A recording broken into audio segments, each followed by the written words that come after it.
Today's episode is the last half of my interview with Bob Stolzberg of VoiceXP. We talk about what flash briefings are, because personally I was confused. But then he goes into some really practical and highly fascinating usages that an Alexa skill can bring to businesses, government entities, and philanthropic organizations. You seriously don't want to miss this one. I learned a lot. My name is Jeanna Isham, and this is the Sound in Marketing Podcast. I think this is great because, this is also kind of giving a little bit of context as to like the different kinds of industries that can use this. Like real estate agents, definitely I could see this being a great resource for because they're always moving, or they're always after moving targets. So if it can just go as a text message straight to their phone, they can call that person back and they can get their stuff going. And as a podcaster, that was an interesting example that you can actually have a skill so that it will go straight to their podcast and you can put any information that you want in there. That was one of the things I was trying to wrap my head around was, how can a podcaster get in on this sort of thing? I did an episode about samples, Alexa, send me a sample, but my head was mostly wrapped around e-commerce companies, not anything else. So that definitely clarified a lot of stuff to me. And maybe this goes with it, maybe it doesn't, but I have been seeing the word flash briefing lately. Can you explain what flash briefing is to me? Yeah, flash briefing is a daily or weekly piece of audio content. Think of it like a news reel or update that anybody can publish.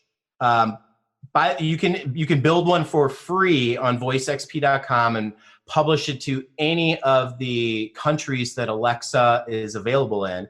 But it's really just a way for your audience, whether customers, fans, employees, whatever, it's a way for people to enable your flash briefing so that when they say, what's in the news or what's my flash briefing, they will hear your content. And people normally do this, like they'll put their morning news from, the local news place or NPR or their podcaster who also puts a flash briefing piece of content out. It's really just another channel for people to put a piece of information out there. And it's like I use the analogy of deep sea fishing, because when you go deep sea fishing, they normally have a few poles with bait hanging off the boat, right? So you're fishing with multiple poles. You never know which one's gonna bite because people do different things, And so you've got to be available in all these different places for people to find you, to engage with you. And a flash briefing can also be a tool to drive more engagement, because people who are using flash briefings are doing it daily or weekly. It's somebody that is further down the funnel, a tighter relationship with them. It's more, flash briefings can be more intimate than other stuff, because people subscribe to you and they're listening to you every day. Some podcasters, it's once a week, once a month, whatever. For example, one of the top flash briefings out there is on video game news. And I'm sure you can imagine the cable TV shows that had, daily or weekly bits produced of stuff that happened in the news, right? It's just kind of an aggregator, talk about funny stories. But people would go and watch, Comedy Central just for that person to get the recap. That's very similar to what a flash briefing is. It's just an audio playing whatever their content is, we see real estate agents that use it weekly to publish, like they'll record on their phone or computer an MP3 file of telling people about their new properties that week, or, hey, it's November, you've got Thanksgiving coming up, and, Coldwell Banker is going to be providing, Thanksgiving baskets to homeless people if you can help out. It's just another place to amplify your message and content. What would you say would be the percentage of time you spend on educating companies on the importance of this, and even just educating them in general on how to utilize this? Because you're educating me right now. What would be the percentage of time you spend on that, and compared to actually implementing these into someone's marketing arsenal? I flip-flop with that. It's a double-edged sword question, because to be honest, I want to spend as little time possible educating somebody. And that's because there's a lot of buyers out there. There are people that are already educated. And in my almost 3 years of experience doing this, you spend more time on the education of and warming up of a prospect as opposed to a customer who's already educated. For example, it's easier for me to sell an Alexa skill to somebody who's got 6 Echo devices in their house as opposed to the person who doesn't even have one, right? Like, if you don't have one, I really don't want to talk to you right now, because you need to go do your own self-education. I can't stop moving because there's a lot of people who have 6 of them in their house, who get it, who are innovators, who have budget, want to spend it, want to make something happen right now quickly, or do rapid prototyping. So I'm trying to chase, in my opinion, an already qualified prospect, and the qualification comes from their level of education and voice. That doesn't mean I'm not going to stop and help people who don't know, but we try to do that through videos, tutorials, training sessions. Follow VoiceXP on LinkedIn, and that's the direct source. No, that's a very good point. And then you hit the nail on the head with the whole budget issue too, because I do sonic branding. I create sounds for companies and brands, and there's not I don't want to spend too much time with the company that thinks, oh, that's a fun idea, but it's not in their plan for marketing yet. I want to approach those companies that already understand that this is something that is legit. This is something that they need to focus on. And that's kind of why I started this podcast, is to educate and let people know that there is power in sound. So I can relate to that. However, I bought the Echo Dot knowing nothing about it. Like, I learned it with my 4-year-old daughter. So there are people that are just kind of like self-educating themselves as well. So it's an interesting time, I think. And I wanted to go back to you briefly mentioned it about government and city affiliations. Can you give me a little bit more explanation on how you have worked alongside them? Yeah, we've got some skills coming out this month with some states that help people with elections. And I don't want to say too much because there's a lot of press releases and stuff coming out from a lot of organizations talking about it. But, for people with disabilities or who just want the convenience, they'll be able to simply ask Alexa to get election-related information. Things like, where's the closest polling place? What's the absentee ballot process? Send me a sample ballot. What if I'm an overseas military, uniformed active duty military person? How do I vote? We've basically taken a lot of the election related information and made it easier for people to understand and access through voice.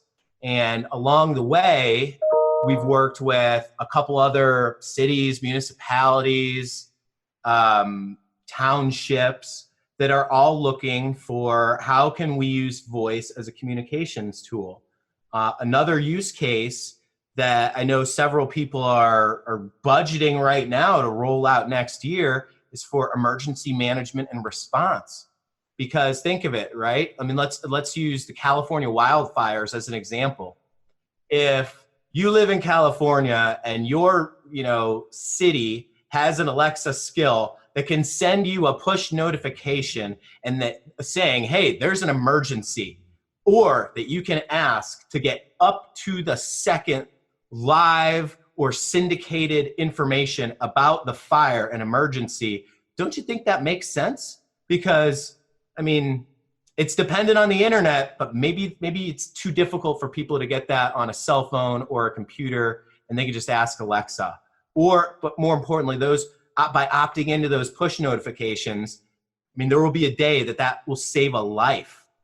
And we're doing some little predictions here because there's nobody doing that yet, but that's the technology that's being built right now, budgeted for, and we'll see next year. So states are using it for a lot, and municipalities for so many different purposes. I mean, every politician you'll see will have a skill because, you know, there's no fake news when it comes straight from their official skill or Google action, right? Their campaign publishes that stuff. So if you want it's the direct source of information for people, and it's the frictionless, easiest way to get it by just asking. Yeah, that's very cool. You know, I kind of started on the preface of when I started exploring like smart speakers and what they can do and these skills and all that stuff. It very much felt to me like it was something that was developed and created out of a creature comfort, but not out of a necessity. And it's interesting to hear you talk about this, where something that I still believe it did come about because of creature comfort, but now people are developing things that actually can be helpful. You know, like knowing about the wildfires, that's a real thing. I mean, I do live in Southern California, and sometimes I'm holed up in my room and I have no idea what's going on. And I have a friend that's like cut off from their house or evacuated or something like that. So I can definitely see a help for that. For the elections, I think that, you know, one of the main worries that people have with voting in elections is getting the younger generation involved and going out and voting. And the younger generation uses voice technology. So it could be giving them access to something that they're not going to pay attention to through, you know, broadcast TV and all of that stuff. So that's really, really interesting, that something that it didn't really have a need and a necessity at its birth now is creating helpful situations. That's very, very cool. I wanted to ask also, I briefly went onto your site and I saw you talking about something about empowering women, or you're helping out the next generation. Can you kind of elaborate on how you're going about that? Yeah, first of all, I firmly believe that voice represents one of the biggest opportunities for women, minorities, and veterans. And if you're searching for a career, voice represents the best opportunity to get into something technical with absolutely no experience. You can literally become an Alexa fangirl, and if you work hard and, you know, build skills, no pun intended, you can get a job at Amazon making six figures. And I say this because I know so many people who have done it, and you can go to Amazon's website, look at the jobs. There's like over 1,600 open Alexa jobs right now. There's not enough people to do it. So women specifically should get into voice because I believe they're better communicators. They're more empathetic and compassionate, and are really better writers in general. And there's so many facets of those things that I just mentioned that women go to school for that translate into this new voice technology, right? Because writing the conversation, designing the conversation, those are all skills that people who read and who write have. You know, it's trying, because it's really difficult to write a natural feeling conversation when you're writing these skills. It takes lots of practice. And so it's greenfield for anybody to get into this stuff. And so I just had to clarify, like, that's what I believe, and how voice can empower women, and they can take advantage of it right now. Like, if you're not happy with your job, if you're looking for a way to get out, if you want to do something new, get into voice. And where I would start is by Googling women in voice. Their website's womeninvoice.wordpress.com. Women in Voice is basically an association of women, it's free, that provide so many resources that help women get into voice, whether it's development, business, conversation design, user experience. I mean, it's basically girls helping girls. And it's not limited to girls helping girls, because companies like VoiceXP we love supporting that. I mean, the more intelligent, passionate, good people, mostly women out there that fit that qualification, right? The more we have in voice, the more the whole tide raises for everybody. So VoiceXP, for example, gives a free premium license for personal use to all Women in Voice members, right? Like, hey, it's on me. Go empower you and your projects, whatever you want to do. You can now have a voice and build a skill on Alexa and Google. No cost, that's what we're trying to do, is empower women. The second way that I love, it's such a fun experience, is we help Girl Scouts at summer camps. I've done 2 workshops now because my wife's involved with Girl Scouts, my son's in Boy Scouts, and it's been easy for us when my wife's the camp director to go, hey, you know what, we're gonna set up a station and we're gonna have the girls build an Alexa skill at summer camp. Or we did another one in conjunction with CenturyLink, who is a corporate sponsor, to basically build skills with Girl Scouts on World Thinking Day. And that was an amazing event of 125 Girl Scouts that, as their troop, they came to different stations and learned about different countries of the world and customs. But VoiceXP was the tech stop where we whiteboarded out and used agile software development processes to have these girls build an Alexa skill. And it was so easy because our platform allowed them to basically, let's write down some questions like, tell me about Girl Scouts, who is the founder, what's the Girl Scout motto? And then they would write the answers, program them into the software, and in 30 seconds later, they would ask Alexa their question and hear it. And that was such a magical moment because, these young girls, they ranged in ages, from brownies all the way up to the cadets, were able to it was a light bulb moment. They got to without programming, they still were able to go through a process that captured the questions and answers, wrote them out, and then typed them in so that they could hear them. And it was just an amazing experience that everyone said was really empowering and inspired them to do other stuff. And, what else do you want to build? What other questions or content do you want to put in there?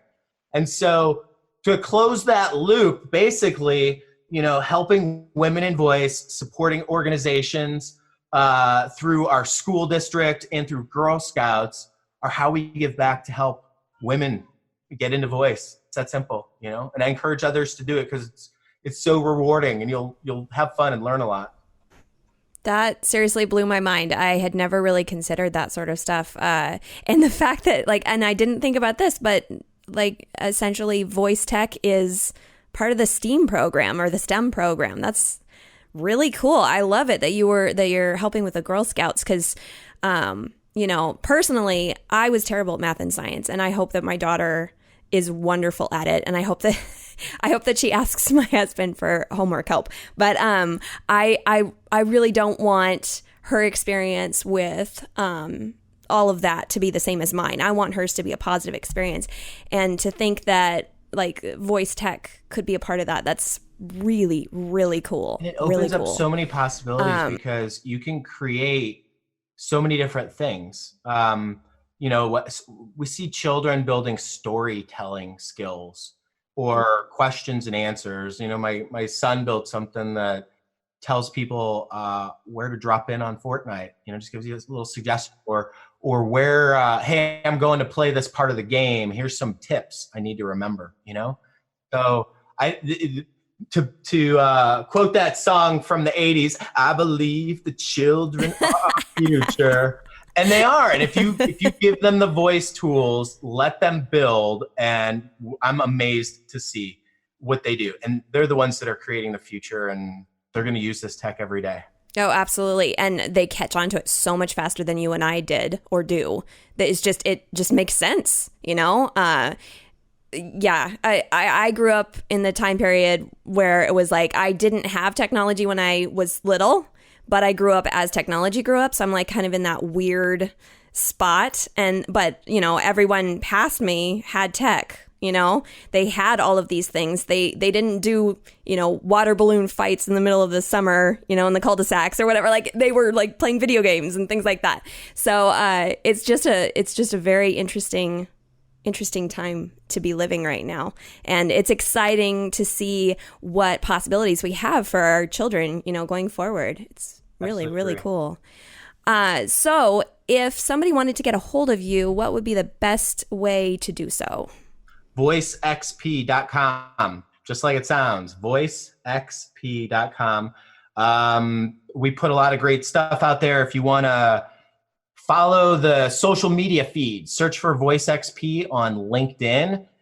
We've got a lot of great videos going out that show people exactly how these features can help them, like the text message thing, sending coupons and white papers and non-disclosure agreements, right? What are the easy things and time savers that these features make available to businesses through voice? That's the type of content we put out on LinkedIn. Search for VoiceXP.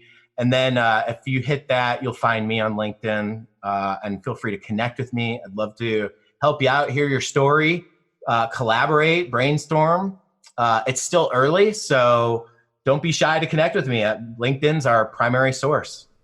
Wonderful. And I'm trying to encourage this audience too, that this is the time to experiment. Like, people have not caught on yet, so don't be afraid to mess up. Just do it and try something. See what you find. So thank you so much for joining us today. Very, very glad that I came across you and your company. Kind of blew my mind today. My pleasure, guys. Thanks so much. I know you could have been anywhere, but I appreciate you listening to this, and stay tuned for more info from this great podcast. Thanks. Thank you so much. VoiceXP will give a free premium license for personal use to all Women in Voice members. I will also provide the link to Women in Voice in the show notes. So women, if you're listening, go empower your projects today. If you enjoyed today's episode, please follow, subscribe, leave a review, and share. You can follow and subscribe on iTunes, Spotify, Google Play, iHeartRadio, Pandora, and Stitcher. And don't forget to enter promo code SOUNDINMARKETING for your 1-month free trial of Stitcher Premium. The link and promo code will be listed in the show notes of this episode. To get a hold of my guest, Bob Stolzberg, you can find him at voicexp.com or on LinkedIn for some great video features.